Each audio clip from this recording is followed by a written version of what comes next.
Good day sa inyo mga katiktik. Ngayon ipapakita ko sa inyo kung paano nga ba i-unregistered ang registered phone sa GCash. So ganito lang gagawin yung mga katiktik. Punta ka lang dito, scroll down, open mo at punta ka dito sa profile. Click mo yan and then hanapin mo dito mga katiktik yung settings. So ito yung mga katiktik ang settings. Yan, itap mo lang yan. At pag natap mo yan, merong lalabas dyan. Hanapin mo naman yan mga katiktik ang account secure. So yan ang itatap mo, account secure. And then itong may arrow down. And then itong unregistered phone. Itap mo lang yan. And then to yes, unregistered. And then magpa-process po yan mga katiktik. Ayan, next lang natin.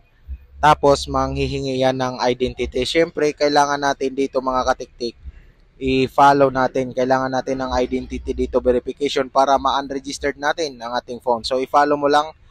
So, lilingon ka kung saan pupunta ang arrow. And then dito mga katiktik is kailangan mo i-blink yung eyes mo. So, yan.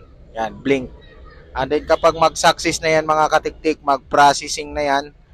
Tapos, ayan, yes, unregistered. So, yun, may mababasa ka dyan sa baba. You have unregistered this phone. So, successfully na po unregistered ang ating GCash number sa phone na ito. Kasi kung di mo ito i-unregistered is hindi ka rin po makalagin sa ibang phone mga katiktik. So, doon sa bagong phone, kailangan mo lang din i-registered ang phone na iyon para ma-open mo ulit ang iyong GCash. So, naway may nakuha kayo na idea dito mga katiktik.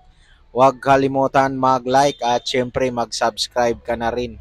At isa pang paalala mga katiktik, ingatan natin ang ating mga cellphone na may GCash na nakaregistered dahil isa itong abala kapag nasira. Dahil hindi mo na ma-unregistered ang iyong GCash number, kaya hindi mo na ito mai-login sa iba pang phone.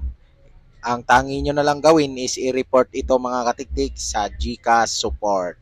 Thank you and thank you.